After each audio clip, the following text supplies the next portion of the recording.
Dan sekarang tempat itu masyhur dengan sebutan namanya Madain Shaleh. Apa namanya Bapak? Madain Shaleh.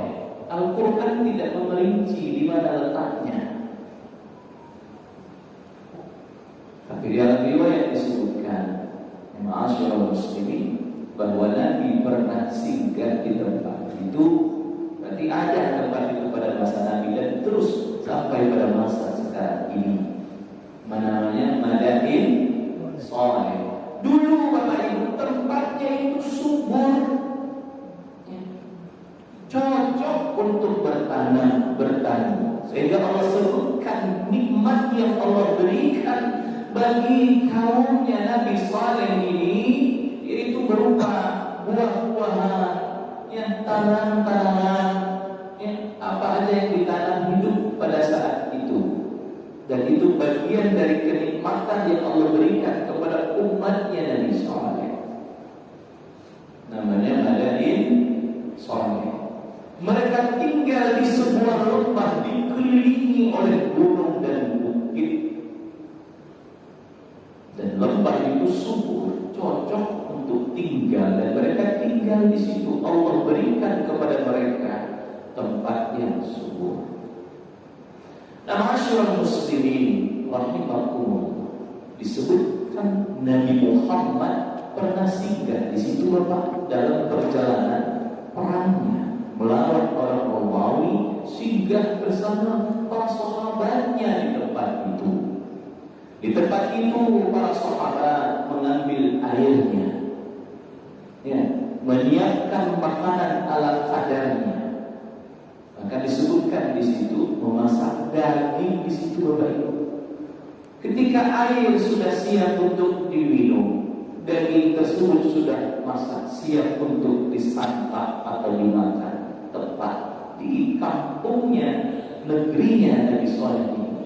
Lalu Nabi Muhammad mendapati itu, lalu disebutkan di situ Nabi tumpahkan air itu. Begitupun dengan makanannya, Nabi berikan kepada hewan yang ada di situ, tunggangan yang ada di tempat itu. Tak jadi diminum airnya, tak jadi dimakan makanannya. Sahabat bingung, ya Rasul, kenapa ini kau lakukan? Ada apa kerana? Nabi kemudian menjelaskan, aku khawatir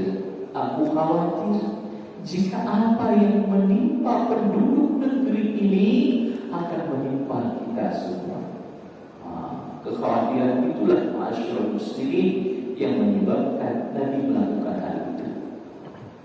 Tapi tempat itu sekarang Pak, dulu terkenal tempatnya ini tempat yang dihindari, tempat yang dijauhi. Karena tempat ini di mana Allah menurunkan azabnya dan siksanya. Tapi orang sekarang sedang dipugar, sedang dihias, diperbaiki, direhab, pengen dijadikan tempat wisata, destinasi. Allahu a'lam. Dan sunnahnya melewati tempat-tempat seperti itu, sunnahnya Bapak Ibu dalam kondisi hati yang sangat sedih, bahkan menangis membayangkan siksaan yang Allah turunkan kepada penduduk negeri itu, di mana jika Allah telah menurunkan siksa dan azabnya, maka azabnya itu adalah azabun alim, azabun azim. Dan ma'asyiral muslimin yang dimuliakan Allah Subhanahu wa ta'ala, Nabiullah Saleh alaihi salam, nama nabinya adalah Saleh, nama kaumnya adalah kaum apa Bapak Ibu? Kaum Thamud. Maka tadi disebutkan wa ila Thamuda. Saya bertanya, sebelum Saleh itu ada nabi siapa? Nabi Zakaria. Nabi Yahya. Nabi Yahya. Supaya ngantuk. Nabi Yahya. Sebelum Saleh Nabi Yahya ada Idris, Nuh, Hud, Saleh. Sebelum Saleh ada Nabi Hud Bapak. Rentang sekian Nabi sampai kepada Nabi Adam. Sebelum Nabi Saleh ini adalah Nabi Hud, punya kaum namanya kaum Ad. Kaum apa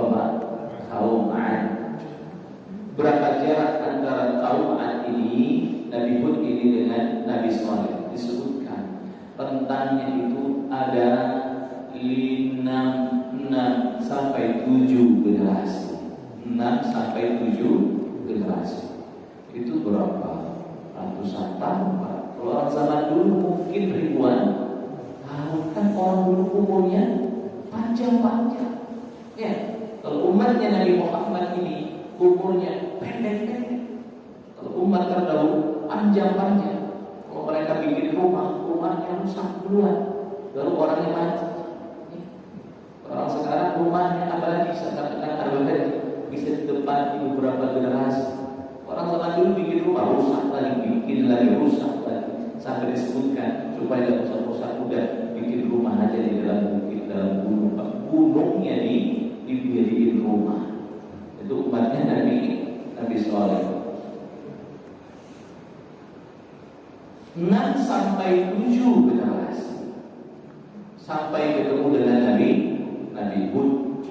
Nah, Nabi Hud punya umat namanya kaum Ad. Kaum Ad. Ketika Allah binasakan kaum Ad ini, hancur sehancur-hancurnya. Ketika Allah turunkan azab kepada mereka, tidak mengikuti petunjuk nabinya, tidak beriman kepada Nabi Hud, Allah turunkan siksa kepada mereka itu, ma'asyiral muslimin. Maka yang tersisa adalah Nabi Hud dan pengikutnya. Lalu kemudian kaumnya ini beranak pinak, berkembang, memiliki keturunan dan seterusnya sampai keturunannya itu, yaitu Nabi siapa? Ya, kaum Samud itu. Maka ada yang menyebutkan kaum Samud ini juga kaum Ad. Kaum Ad yang pertama umatnya Nabi Hud, kaum Ad yang kedua umatnya Nabi Saleh. Meski ada yang mengatakan, ya, Samud dan Ad ini ya bersaudara, ya, ketemu nanti dalam satu ya, moyangnya dan seterusnya seperti itu. Nah, masyarakat muslimin yang dimuliakan Allah Subhanahu wa taala, jika umatnya Nabi Hud alaihissalam, mereka Allah berikan kenikmatan yang begitu banyak, sama Pak. Nabi Hud, Nabi Saleh ini sama-sama Nabi yang tinggal bersama kaumnya itu di Jazirah Arab. Jazirah Arab itu Pak, negeri-negeri Arab sekarang ini. Banyak Nabi yang Allah utus kepada Bani Israel yang diturunkan di Syam itu, ya. Tapi ma'asyiral muslimin, ada 4 Nabi kata Rasulullah yang berasal dari keturunan Arab. Nabi siapa itu? Nabi Hud, Nabi Saleh, Nabi Syuaib, dan Nabi besar kita Muhammad sallallahu alaihi wasallam. Orang Yahudi gak senang sama Nabi-Nabi Arab ini, maka gak pernah mereka ungkapkan itu keberadaannya. Dalam kitab rujukan mereka perihal tentang Nabi Saleh tidak ada. Karena Nabi yang Arab katanya Pak, mereka totalitas menolak Nabi Muhammad, ya. Di antaranya adalah dengan menolak seluruh nabi-nabi Nabi yang berasal dari orang Arab. Nah, masyarakat muslimin yang Allah muliakan, nama Nabi Saleh ini adalah Saleh bin Asif bin Kashif bin A'ud bin Thamud bin Jathir bin Iran bin Sam bin Nuh. Ternyata sampai kepada siapa? Nabi Nuh. Wa huwa minal anbiya'il Arab, dan dia merupakan nabi dari kalangan orang Arab, dan disebutkan namanya oleh Allah dalam Al-Quran dalam beberapa tempat. 4 nabi dari orang Arab, di antaranya Nabi Saleh alaihissalam, sampai kepada Nabi Nuh, ternyata moyangnya itu. Nah, Nabi Saleh ini bukan nabi pendatang, tapi asli dari kaumnya itu sendiri, keturunan dari kaumnya itu sendiri. Jadi orang tempatan asli seperti Nabi Muhammad berdakwah di tengah orang Arab dan Nabi orang Arab, berdakwah di tengah-tengah suku Quraisy, Nabi dari orang Quraisy. Nabi Saleh pun demikian. Ini ada hikmahnya Bapak Ibu. Kenapa seperti ini? Kenapa Allah jadikan seperti ini? Supaya kaumnya itu mudah menerima dakwah nabinya itu. Kan dari orang mereka sendiri, bahasanya mudah difahami, orangnya sudah dikenal dengan baik. Bahkan disebutkan Nabi Saleh ini orangnya cerdas, orangnya pintar, dari keturunan terhormat. Bahkan disebutkan Allah dalam Quran, kaumnya ini mengatakan, Saleh, kamu itu sudah kami gadang-gadang, kami harapkan jadi pemimpin kami di masa mendatang. Sudah pengen dicalonin, Pak.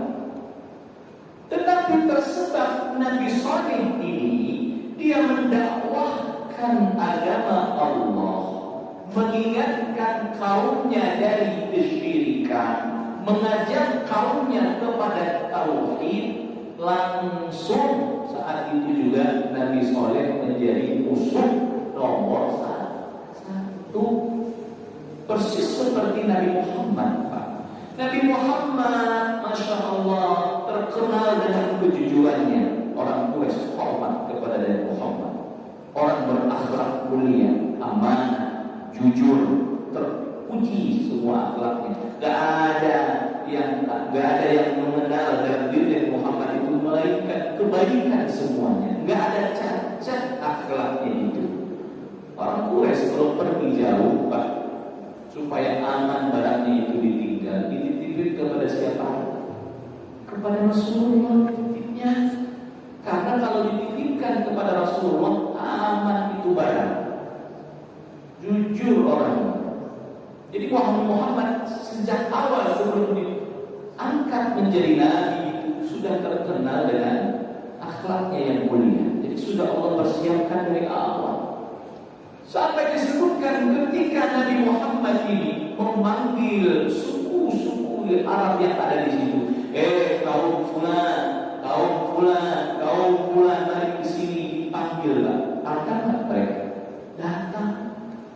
Dari jauh datang, dari pelosok datang, kumpul dipanggil Nabi. Padahal Nabi bukan raja saat itu, Nabi bukan penguasa saat itu. Tapi kenapa Nabi manggil orang pada datang? Karena mereka yakin Muhammad tidak berkata bohong. Ketika dia manggil, pasti ada sesuatu yang penting. Itulah keistimewaan orang yang akhlaknya lain, diutamakan orang lain. Kalau ngomong didengerin, benar yang diomongin. Kalau memberikan nasihat arahan, diterima. Sampai datang seluruh kaum berdiri di hadapan Nabi. Nabi ngomong, Nabi sampaikan kepada kaumnya itu. Nah, di situ Nabi memberikan peringatan, informasi tentang kenabian. Bagaimana menurut kalian? Kalau seandainya saya ngomong pada kalian, saya kasih tahu, kalau di belakang bukit ini ada musuh. Apakah kalian percaya kepada benar ya Muhammad? Kami percaya kepada kamu. Kami tak pernah mengetahui, mengenal atau mendapati sekalipun engkau berdusta ya Muhammad. Nah, itu Pak Nabi gak pernah bohong. Karena gak pernah bohong itu. Apa yang dikatakan Nabi, diceritakan Nabi, dibenerin Nabi semuanya. Sekarang kan banyak. Belum ngomong dia tapi orang udah gak percaya. Ini bohong lagi. Atau kebohongan apa lagi yang mau dia katakan? Karena ketahuan berbohong berkali-kali. Nabi yang begitu. Nah setelah itu baru Nabi sampai baik kalau begitu. Artinya apa? Muhammad meyakinkan kaumnya.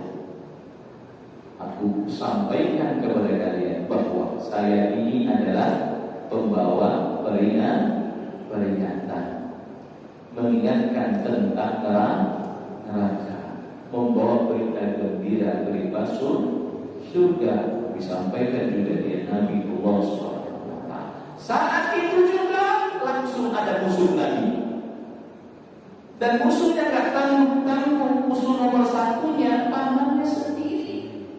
Yang dulu ketika Nabi lahir, dia orang nomor satu yang paling gembira, bersuka cita dengan kelahiran Nabi.